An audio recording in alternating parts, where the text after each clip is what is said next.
De joie que le peuple congolais et moi-même saluons l'honneur que vous faites à la République démocratique du Congo en acceptant d'y effectuer à partir de ce jour votre visite pastorale sous le thème « Tous réconciliés en Jésus-Christ ».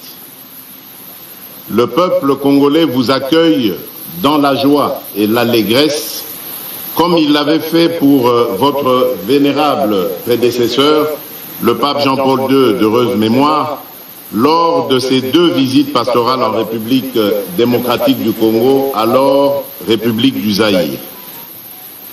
Au nom de l'ensemble de notre peuple, dans la diversité de ses sensibilités religieuses, au nom de tous ceux qui sont présents, de ceux qui sont, pour des raisons diverses, absents et n'ont pu effectuer ce déplacement, ainsi qu'au mien propre et en celui de ma famille, je vous souhaite la bienvenue. Sa sainteté, la République démocratique du Congo est un grand pays au cœur du continent africain, constitué de 26 provinces dans lesquelles vivent plus de 450 tribus.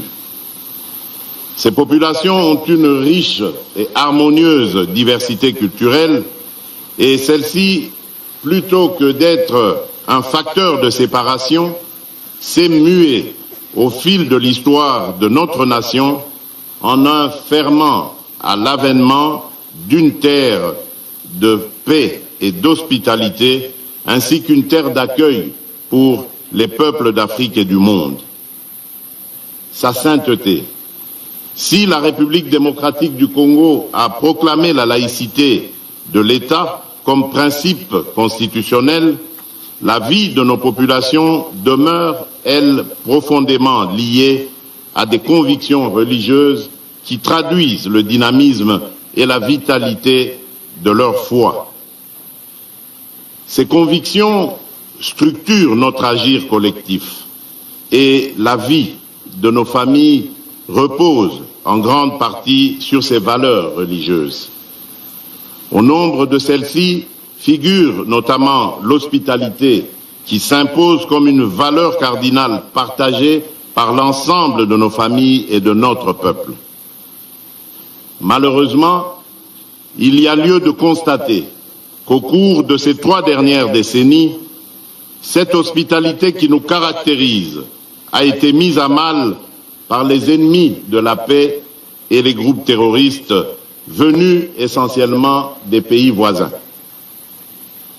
Ce malheur qui dure depuis près de 30 ans fait aujourd'hui partie de notre territoire en proie à ces violences et fait de cette zone une zone en rupture de paix où, outre les groupes armés, les puissances étrangères avides de minerais contenus dans notre sous-sol commettent, avec l'appui direct et lâche de notre voisin le Rwanda, de cruelles atrocités, faisant ainsi de la sécurité le premier et grand défi du gouvernement.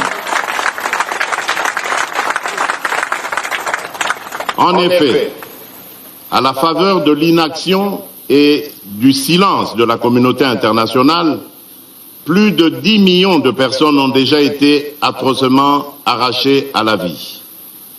D'innocentes femmes, même enceintes, sont violées et éventrées. Des jeunes gens et enfants sont égorgés. Des familles, des vieillards ainsi que des enfants sont condamnés à braver la fatigue et l'épuisement afin d'errer hors de leur maison à la recherche de la paix en raison des exactions commises par ces terroristes au service d'intérêts étrangers. Nous ne pouvions et nous ne pourrons demeurer cois face à une telle injustice et un tel silence complice de la communauté internationale. À cet égard, sachez que je n'ai pas manqué de désigner le responsable et d'interpeller la communauté internationale lors de ma dernière intervention à la tribune des Nations Unies, ceci au nom de toutes les Congolaises et de tous les Congolais. Soyez rassurés, en outre, sur le fait que la République démocratique du Congo assume et continuera d'assumer ses responsabilités, notamment celles consistant en la défense de l'intégrité de son territoire avec l'aide de son peuple. Car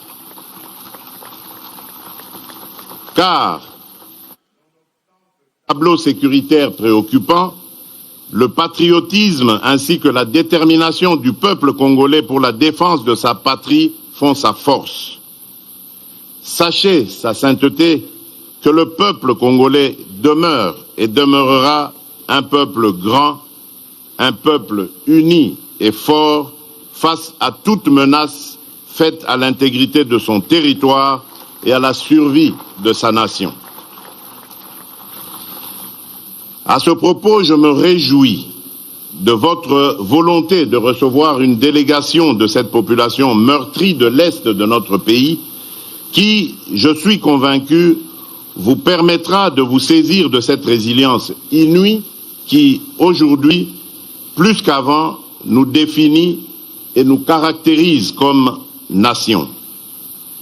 Aussi, au-delà de la diversité de leurs convictions religieuses, ces populations demeurent sensibles à votre présence sur le sol congolais et l'écho de votre visite pastorale, tout autant que votre prière sur la terre de nos ancêtres leur apporteront réconfort. Je saisis donc cette occasion pour vous remercier de vive voix, au nom de l'ensemble de la population congolaise, pour l'intérêt que vous avez toujours accordé à la situation sécuritaire de notre pays dans vos prières ferventes pour la paix dans sa partie Est. Sa sainteté. Le deuxième défi du gouvernement est d'ordre économique en lien avec les valeurs de partage, d'équité et de responsabilité. Je suis convaincu que ces valeurs incarnées dans notre agir collectif comme citoyens et responsables politiques peuvent servir de base à l'édification d'une société plus juste et plus humaine. En effet, avec son riche potentiel économique, la République démocratique du Congo renferme dans son sous-sol l'essentiel des ressources minérales dont le monde a aujourd'hui besoin pour assurer la transition écologique et la protection de l'environnement. Qualifié de scandale géologique quant à l'ampleur de ses richesses et de son potentiel minier, il demeure qu'à ce jour, ces immenses potentialités ne profitent toujours pas aux Congolais. Notre responsabilité consiste à ne laisser personne au bord du chemin qui mène au développement économique en œuvrant ensemble pour le bien-être collectif dans le but d'éradiquer la pauvreté. Si sur ce chemin, les embûches sont nombreuses, elles ne sont pas insurmontables. En témoigne l'engagement du gouvernement d'inclure dans le système éducatif national les plus pauvres et les plus démunis, en rendant effectif le principe pourtant constitutionnel de la gratuité de l'enseignement de base, non appliqué durant de nombreuses années. Le bénéfice de cette décision courageuse et osée est indéniable pour l'avenir de nos enfants et l'édification du Congo de demain. C'est ici l'occasion pour moi de rendre un hommage mérité à l'Église catholique en République démocratique du Congo pour les services rendus dans ce domaine.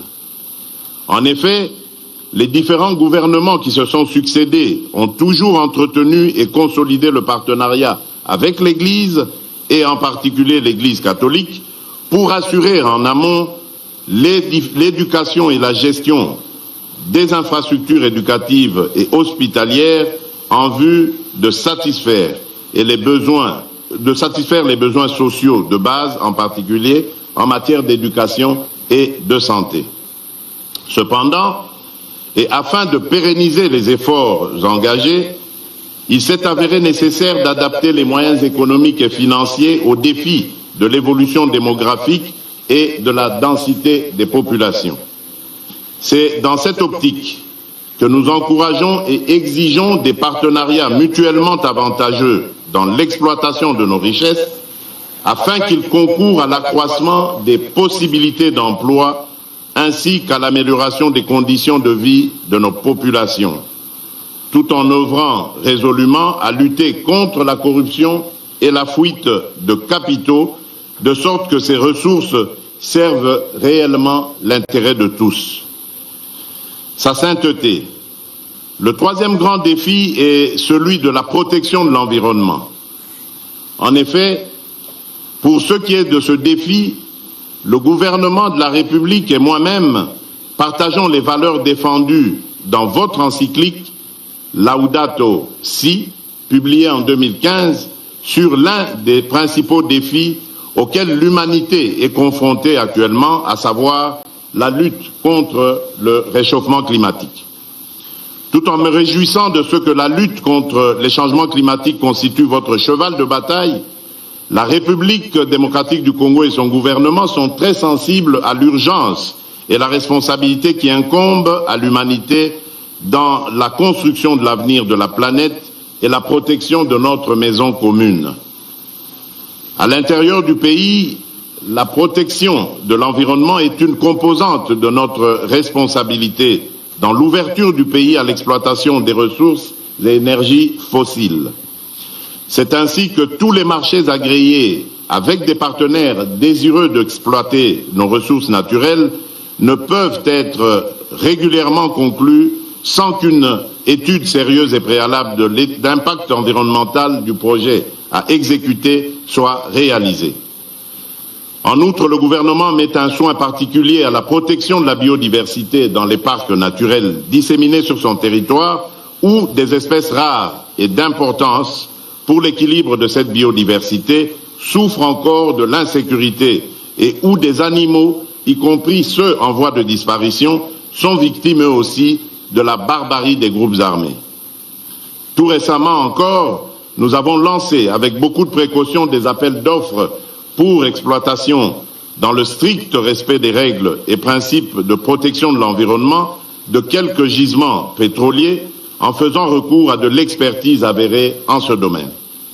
Dans ce contexte de la récession économique consécutive à la crise post-Covid et au conflit armé en Ukraine, ce choix judicieux permettra sur le long terme à notre économie d'amortir durablement le choc lié à ces crises et de permettre à notre peuple de tirer enfin avantage des richesses de son sous-sol.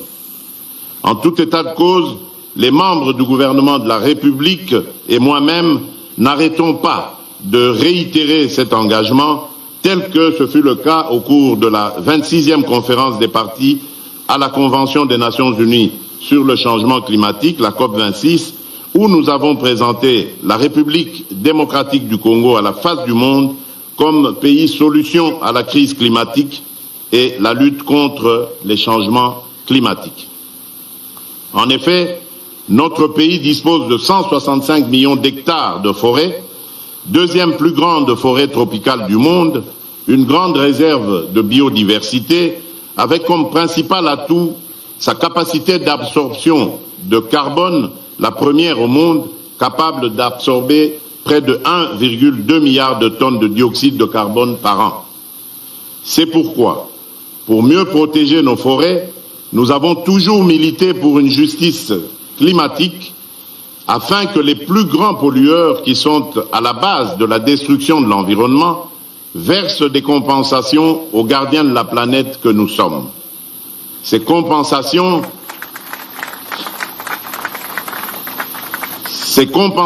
pourraient nous permettre de renforcer nos capacités dans la poursuite et la réalisation d'investissements innovants ainsi que dans le développement d'infrastructures dans les énergies renouvelables et la gestion des déchets. Enfin, je suis fermement convaincu que l'éloignement des menaces sécuritaires dans notre pays contribuera à coup sûr à l'efficacité de la lutte contre les changements climatiques et la protection de l'environnement. Sa sainteté. tels sont les principaux défis, parmi tant d'autres, de notre pays, qu'avec la détermination de son peuple et l'appui de ce dernier, nous ne manquerons pas de relever. Votre visite pastorale contribuera sûrement à renforcer cette détermination et notre peuple est disposé à accueillir votre message de paix, d'espoir, de réconfort, d'affermissement et de fraternité. Je voudrais ainsi clore mon propos en vous souhaitant, au nom de l'ensemble de notre peuple, un agréable séjour pastoral en République démocratique du Congo. Soyez le bienvenu ou, comme on dit chez nous dans nos 4 langues nationales, Boye Bolamu, Jifikadilenga, Kwisambote, Karibu Kwetu, je vous remercie.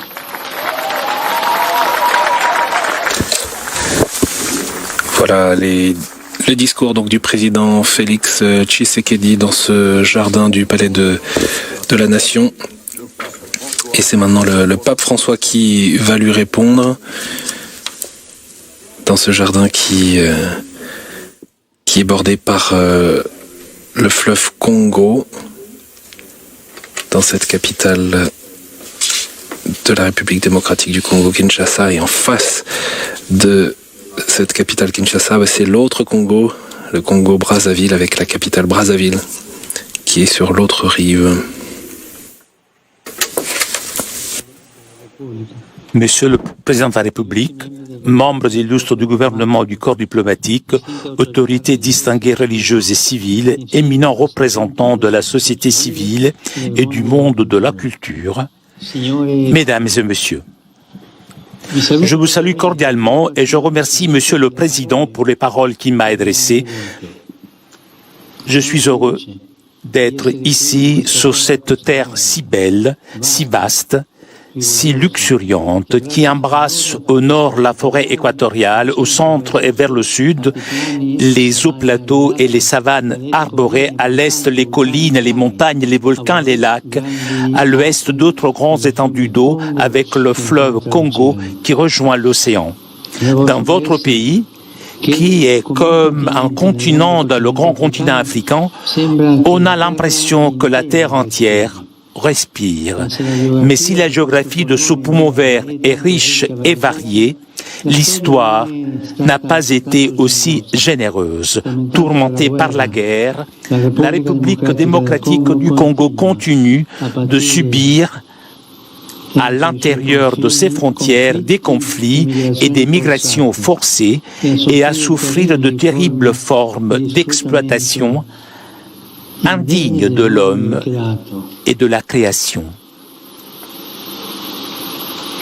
Ce pays immense et plein de vie, ce diaphragme de l'Afrique frappé par la violence, comme par un coup de poing de l'estomac, semble depuis longtemps l'affection et la consolation de toute l'Église.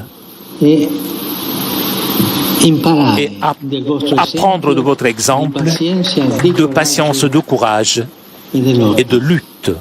Je voudrais vous parler à travers une image qui symbolise bien la beauté lumineuse de cette terre, celle du diamant. Chères femmes, chers hommes congolais, votre pays est vraiment un diamant de la création. Mais vous tous, êtes infiniment plus précieux que toutes les choses bonnes qui sortent de ce sol si fertile. Je suis ici pour vous étreindre et pour vous rappeler que vous avez une valeur inestimable, que l'Église et le pape ont confiance en vous, qu'ils croient en votre avenir, un avenir qui soit entre vos mains et dans lequel vous méritez de déverser vos dons d'intelligence, de sagacité, d'assiduité. Courage, frères et sœurs congolais. Relève-toi, reprends dans tes mains, comme un diamant très pur, ce que tu es. Ta dignité et ta vocation à garder en harmonie et en paix la maison que tu habites. Revis l'esprit de ton hymne national en rêvant et en mettant en pratique ces paroles. Par le dur labeur, nous bâtirons un pays plus beau qu'avant, dans la paix. Chers amis, les diamants sont généralement rares. Eh bien ici, ils abondent. Si cela vaut pour les richesses matérielles cachées sous la terre, cela vaut à plus forte raison pour les richesses spirituelles enfermées dans vos cœurs. Et c'est précisément à partir des cœurs que la paix et le développement sont possibles, car avec l'aide de Dieu, les êtres humains sont capables de justice, sont capables de pardon, de concorde, de réconciliation, d'engagement et de persévérance pour mettre à profit les talents reçus. Dès le début de mon voyage, je souhaite donc lancer un appel, que chaque Congolais se sente appelé à jouer son rôle, que la violence et la haine n'aient plus de place dans le cœur et sur les lèvres de quiconque, car ce sont des sentiments inhumains, des sentiments antichrétiens qui paralysent le développement et ramènent en arrière vers un sombre passé.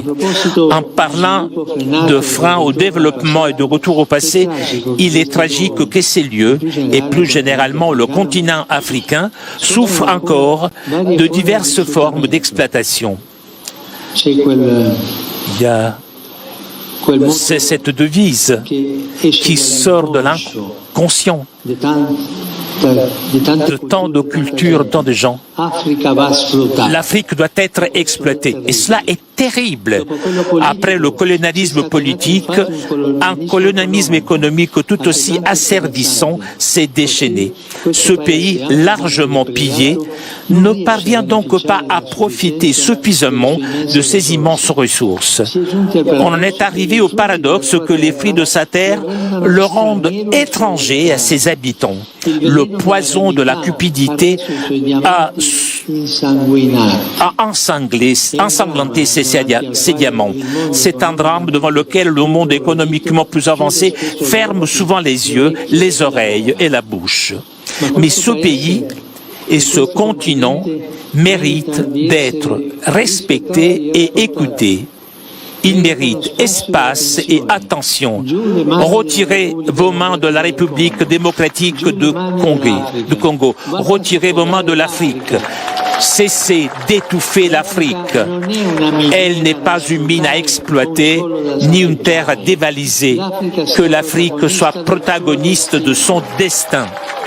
Que le monde se souvienne des désastres commis au cours des siècles au détriment des populations locales et qu'il n'oublie pas ce pays ni ce continent. Que l'Afrique, sourire et espérance du monde, compte davantage, qu'on en parle davantage, qu'elle ait plus de poids et de représentation parmi les nations. Une diplomatie de l'homme pour l'homme, des peuples pour les peuples doit se déployer, selon lesquelles les opportunités de croissance des personnes soient au centre, et non le contrôle des zones et des ressources, les visées d'expansion et l'augmentation des profits. En regardant ce peuple, on a l'impression que la communauté internationale s'est presque résignée à la violence qui le dévore. Nous ne pouvons pas nous habituer au sang qui coule dans ce pays depuis des décennies désormais, faisant des millions de morts à l'insu de beaucoup.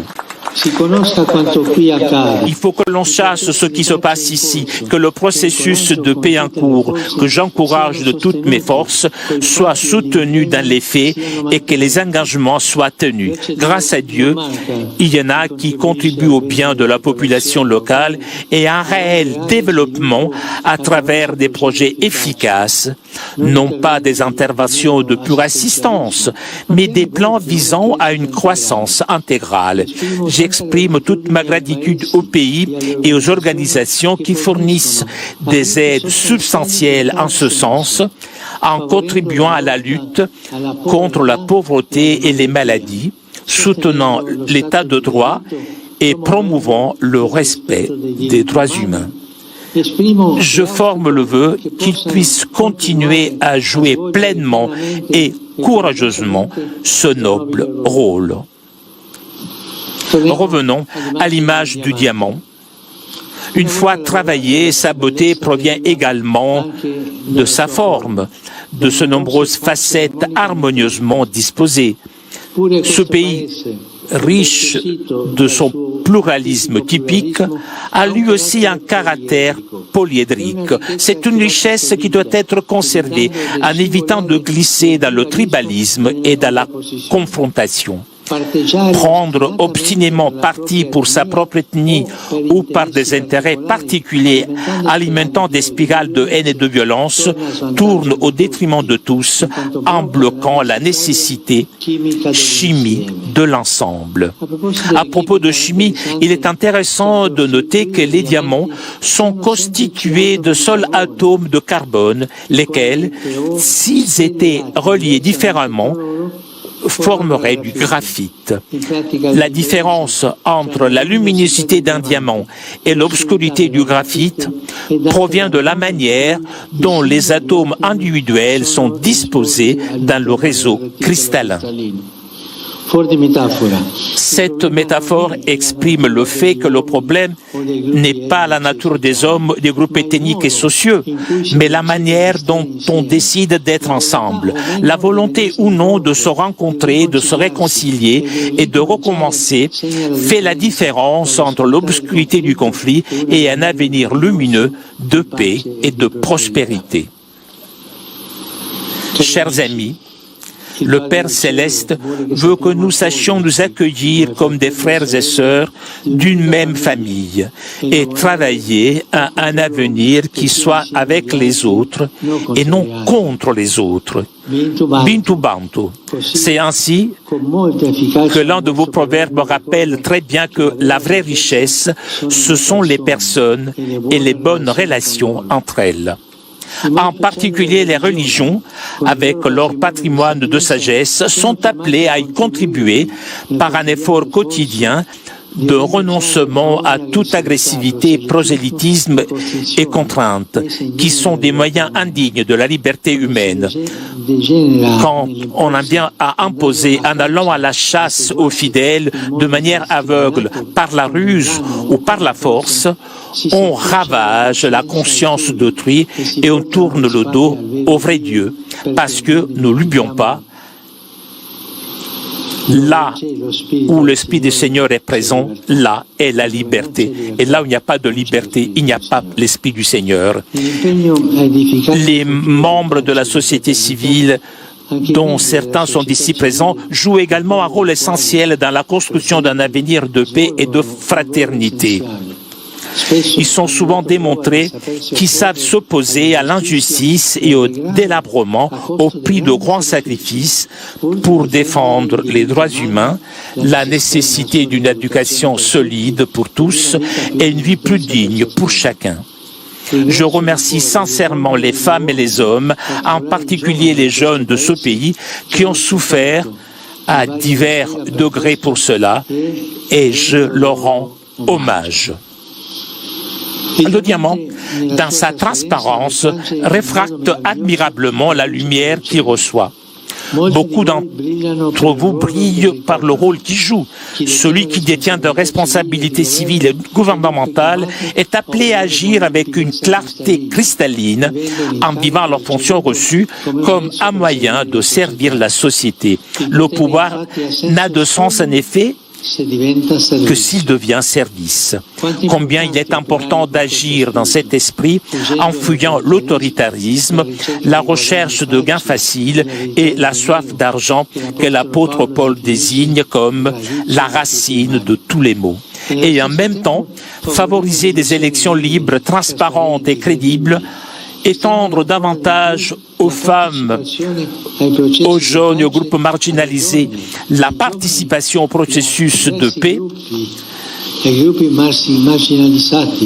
Rechercher le bien et la sécurité des personnes plutôt que les intérêts personnels ou de groupe, renforcer la présence de l'État partout sur le territoire. Que l'on ne se laisse pas manipuler, prendre soin des personnes des sans-abri, qu'on ne laisse pas manipuler ou moins encore acheter par ceux qui veulent maintenir le pays dans la violence afin de l'exploiter et de faire des affaires honteuses. Cela n'apporte que discrédit et honte avec la mort et la misère. Au contraire, il est bon de se rapprocher des personnes pour se rendre compte de la manière dont ils vivent. Elles font confiance lorsqu'elles sentent que les gouvernants sont réellement proches, non par calcul ou par exhibition, mais par service. Dans la société, ce sont souvent les ténèbres de l'injustice et de la corruption qui obscurcissent la lumière du bien. Il y a des siècles, Saint Augustin, né sur ces continents, se demandait déjà si la justice n'est pas respectée, que sont les États, sinon des bandes de voleurs? Dieu est du côté de ceux qui ont faim et soif de justice. Il ne faut pas se lasser de promouvoir dans tous les domaines le droit de l'équité en luttant contre l'impunité et la manipulation des lois et de l'information. Un diamant sort de la terre authentique mais brute, nécessitant un travail. De même, les diamants les plus précieux de la terre congolaise, que sont les enfants de cette nation, doivent pouvoir bénéficier de véritables opportunités éducatives qui leur permettent de mettre pleinement à profit leurs brillants talents. L'éducation est fondamentale. Elle est la voie de l'avenir, la route à emprunter pour atteindre la pleine liberté de ce pays comme du continent africain. Il est urgent d'y investir afin de préparer des sociétés qui seront fortes si elles sont bien instruites, autonomes, si elles sont pleinement conscientes de leur potentialité et capables de les développer avec responsabilité et persévérance. Mais beaucoup d'enfants ne vont pas à l'école. Combien, au lieu de recevoir une éducation digne de ce nom, sont exploités? Trop d'entre eux meurent soumis à des travaux asservissants dans les mines. Aucun effort doit être ménagé pour dénoncer le fléau du travail des enfants et d'y mettre fin. Combien de filles sont marginalisées et violées dans leur dignité? Les enfants, les jeunes filles, les jeunes sont le présent d'espérance, sont l'espérance. Ne permettons pas que celle-ci soit effacée. Cultivons-la avec passion. Le diamant, don de la terre, appelle à la sauvegarde de la création, à la protection de l'environnement.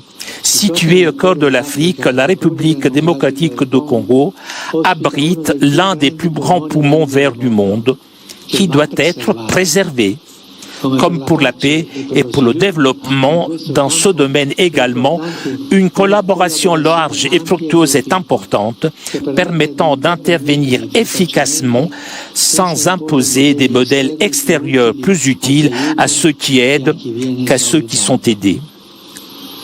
Nombreux sont ceux qui ont demandé à l'Afrique de s'engager et qui ont offert des aides afin de lutter contre le changement climatique et le coronavirus.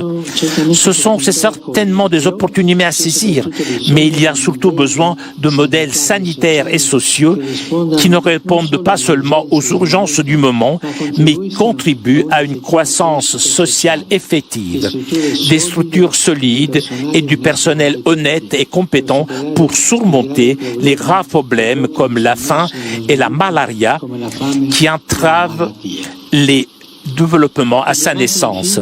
Enfin, le diamant est le minéral d'origine naturelle qui présente la plus grande dureté. Sa résistance aux produits chimiques est très grande. La répétition continuelle des attaques violentes ainsi que les nombreuses situations de détresse pourraient affaiblir la résistance des Congolais, miner leur force d'âme, les conduire à se décourager et à s'enfermer dans la résignation.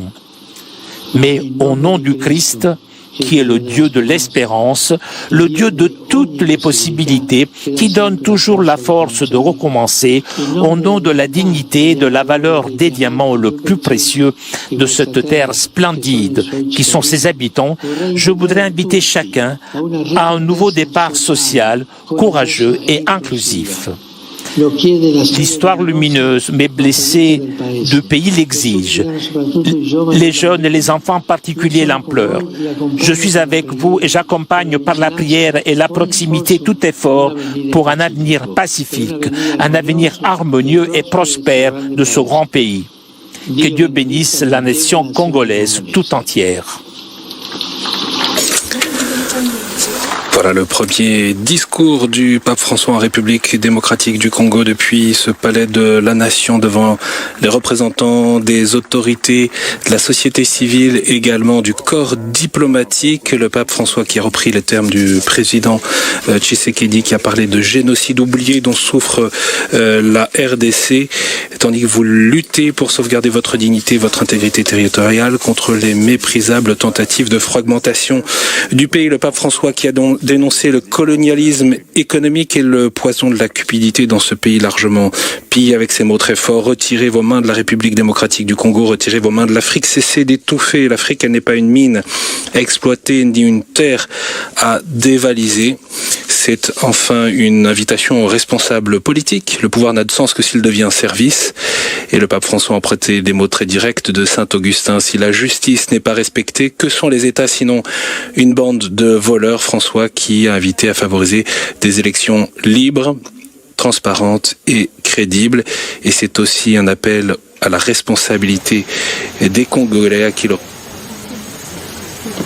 pays, avec une opposition très nette du pape François au tribalisme qui pousse à prendre parti obstinément pour sa propre ethnie et ou pour des intérêts plus particuliers qui alimentent la haine et la violence. Le pape François qui a pris soin aussi de dénoncer les conditions de travail des enfants, le fléau du travail des enfants et appelé à y mettre fin.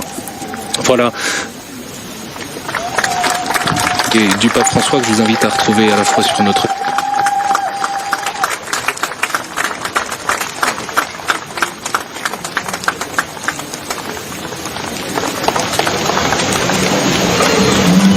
Nous demandons à tous les invités de pouvoir laisser le bidule sur leur siège.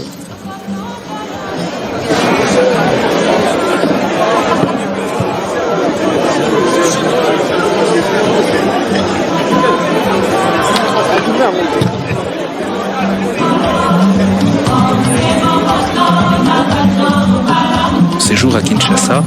Il s'y déroulera demain, mercredi 1er février, plusieurs rencontres à 16h30, la rencontre avec des personnes victimes venues de l'Est du pays, à 17h30 des représentants des œuvres caritables.